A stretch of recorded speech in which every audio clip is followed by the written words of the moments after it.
Assalamualaikum warahmatullahi wabarakatuh. Salam sejahtera untuk kita semua. Ibu doakan semua dalam keadaan sehat dan bahagia. Amin. Oke, kita berjumpa pada pertemuan kedua teks anekdot. Ya, kalau kemarin kalian sudah berdiskusi dengan teman-teman mengenai makna tersirat di dalam suatu teks anekdot, ya, kali ini ibu akan mengajak kalian pada tujuan pembelajaran yang selanjutnya. Oke, tujuan pembelajaran yang kedua, menganalisis struktur dan kebahasan teks anekdot. Walaupun kemarin pada pertemuan sebelumnya Bu Asri sudah mengulas ya, struktur teks anekdot itu seperti apa. Tapi hari ini ibu akan mengulas kembali dengan harapan kalian benar-benar paham struktur yang dibangun atau yang membangun teks anekdot itu seperti apa. Seperti itu. Jadi tolong kalian simak baik-baik. Jangan bertanya sebelum selesai menyimak video berikut ini ya. Oke, ibu masih menyajikan teks yang kemarin dengan harapan agar kalian masih ingat konteks ceritanya, agar memudahkan untuk menganalisis strukturnya. Iya, ini teks yang berjudul Dosen yang juga menjadi pejabat. Sebelumnya ibu tanya terlebih dahulu, adakah yang masih ingat struktur teks anekdot itu apa saja? Iya, dimulai dengan abstraksi, lalu ada orientasi, krisis, reaksi, dan terakhir koda. Nah, kita akan coba analisis kembali apa itu abstraksi. Iya, abstraksi ini adalah kalimat yang pertama ini. Coba kalian perhatikan.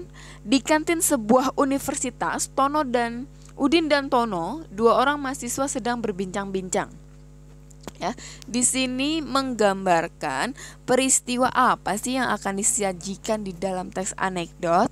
Nah, ternyata benar. Tanpa kita membaca dialognya, kita akan tahu peristiwa yang disajikan dalam cerita ini. Oh, peristiwanya itu ada dua orang mahasiswa sedang berbincang-bincang. Seperti itu ya. Itulah gunanya abstraksi dalam anekdot. Lalu masuk ke bagian percakapan yang berwarna merah. Saya heran dengan dosen ilmu politik. Kalau mengajar selalu duduk, tidak pernah mau berdiri. Nah, di sini Tono menyampaikan keheranannya kepada Udin. Entah keheranannya benar-benar heran atau hanya sebuah cara Tono mau menyampaikan kritikannya nanti. Karena ini belum ada unsur kritiknya ya, karena masih ada dua pilihan tersebut, ada dua prediksi tersebut. Lantas si Udin merespon keheranan Tono. Begitu saja diperhatikan sih Ton ya. Ada ada sih ya. Jadi menandakan kesangsian. Justru si Udin jadi heran juga gitu. Itu sesuatu yang gak penting kok jadi perhatian Tono banget, seperti itu. Tono lantas merespon kembali. Ya, Udin tahu sebabnya. Udin, barangkali saja beliau capek atau kakinya tidak kuat berdiri. Nah, di sini jawaban Udin, kamu perhatikan ya. Jawaban Udin adalah logis, sesuai logika. Ya, kalau ada dosen mengajar selalu duduk, oh berarti kalau tidak capek ya kakinya tidak kuat berdiri. Jadi jawaban si Udin itu benar-benar logis ya, sesuai logika, sesuai sesuatu yang lazim, seperti itu. Tono merespon kembali, bukan itu sebabnya Din, sebab dia juga seorang pejabat. Nah, di sini jawaban Tono mulai ada unsur yang di luar logika, ada unsur yang tidak lazim, ada unsur jawaban yang melanggar sesuatu yang umum. Kok dosen ngajarnya selalu duduk dikaitkan dengan pejabat, ya kan? Oke. Lalu Udin merespon kembali, loh apa hubungannya? Oke, ternyata jawaban Tono masih berlanjut. Ya, kalau dia berdiri takut kursinya diduduki orang lain. Jadi jawaban Tono masih berlanjut atau melanjutkan hal-hal yang tadi kita anggap tidak logis ya. Sehingga percakapan ini ya, yang tiga ini yang ibu tandai, ini merupakan yang kita sebut dengan bagian krisis. Mengapa Mengapa? Karena di sini merupakan inti cerita. Karena disinilah letak unsur ketidaklogisannya yang menimbulkan humor, ya.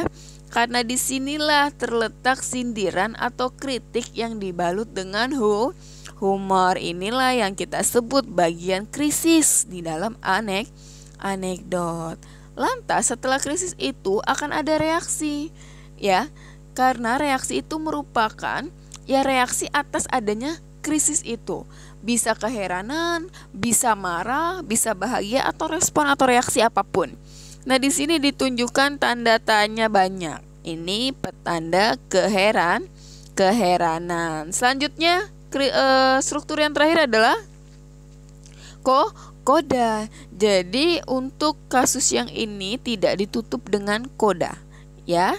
Padahal ada struktur yang selanjutnya yaitu koda, tapi dia hanya sampai reaksi. Ya, itu ya analisis analisis struktur teks anekdot kita kaitkan langsung ke dalam teksnya. Semoga kalian lebih paham dengan struktur teks anekdot. Jadi, struktur teks anekdot jangan lupa urutannya dari abstraksi, orientasi, krisis, reaksi, dan ditutup dengan koda. Nah, kalau tadi penjelasan struktur secara analisisnya, ini ada teorinya. Kalian bisa catat kembali di buku tulis kalian atau di screenshot, nanti kalian baru pindahkan, ya. Jadi kalian bisa simak, bisa lihat. Abstraksi adalah pendahuluan yang menyatakan latar belakang atau gambaran umum tentang isi teks, ya. Tadi ya. Jadi gambaran umumnya tentang isi ceritanya seperti itu. Lalu orientasi, bagian cerita yang mengarah pada terjadinya krisis, konflik, atau peristiwa utama. Jadi orientasi ini hanya bagian yang mengarahkan pada krisis. Nah, makanya di bawah dituliskan, bagian inilah yang menjadi penyebab timbulnya konflik. Ingat, baru penyebab, bukan konfliknya. Oke? Selanjutnya ada krisis. Nah, disinilah krisis merupakan struktur yang dianggap penting di dalam teks anekdot. Mengapa? Karena disinilah letak inti peristiwa. Di krisislah letak adanya kekonyolan yang menggelitik atau mengundang tawa. Disinilah terdapat hal-hal yang unik, yang tidak logis, atau sesuatu yang tidak lazim. Dan di krisis inilah terdapat unsur sindiran atau kritikan yang dibalut dengan humor. Karena di sini letak humornya kan ada di bagian krisis ini, ya. Adapun reaksi, tanggapan atau respon atas krisis. Pokoknya reaksi apapun yang muncul akibat adanya krisis di atas, itulah yang kita sebut dengan reaksi di dalam anekdot. Seperti itu. Dan terakhir adalah koda, penutup atau kesimpulan sebagai tanda berakhirnya cerita dalam suatu anekdot. Seperti itu. Jadi kita tegaskan kembali bahwa teks anekdot adalah cerita singkat. Ingat ya, memang anekdot itu hanya singkat. Biasanya hanya satu peristiwa. Contoh cerita yang tadi, peristiwanya adalah 2 orang mahasiswa berbincang-bincang. Maka tidak ada peristiwa lainnya. Jadi umumnya anekdot itu bentuknya singkat dan biasanya satu peristiwa, satu kejadian. Yang menarik karena lucu. Jadi yang membuat anekdot itu menarik adalah karena unsur humornya, unsur kelucuannya, dan mengesankan. Mengesankan di sini bisa jadi karena unsur kritik di balik leluconnya itu, jadi lebih mengena kritiknya tersebut. Biasanya mengenai orang penting atau terkenal. Artinya biasanya yang menjadi sasaran kritik dalam anekdot adalah orang penting, orang yang sudah banyak dikenal publik, atau bisa juga masyarakat umum, ya. Membahas masyarakat yang misalkan malas membaca, itu bisa kita buatkan anekdotnya. Jadi bukan secara personal dan berdasarkan kejadian sebenarnya. Maksudnya apa? Jadi latar belakang dalam membuat cerita anekdot itu berangkat dari kejadian nyata. Contoh, tadi dosen yang juga menjadi pejabat itu kan mengkritik pejabat yang takut kehilangan kekuasaannya. Dan ternyata fenomena pejabat yang takut kehilangan kekuasaannya itu memang benar terjadi. memang benar adanya seperti itu. Itulah latar belakang cerita atau diwujudkannya teks anekdot tersebut. Itu yang dimaksud dengan berdasarkan kejadian sebenarnya. Jadi bukan dari imajinasi ada pejabat yang takut kehilangan jabatan, bukan, tapi memang fenomenanya ada, lalu dibuatkan cerita anekdotnya, dikemas sesuai dengan struktur dan karakteristik teks anekdot seperti itu ya. Oke, itulah penjelasan mengenai struktur teks anekdot beserta contoh analisisnya. Semoga kalian semakin paham dan benar-benar paham dan bisa membedakan antara struktur yang satu dengan struktur yang lainnya dalam teks anekdot. Terima kasih, sampai berjumpa pada kelas bahasa selanjutnya.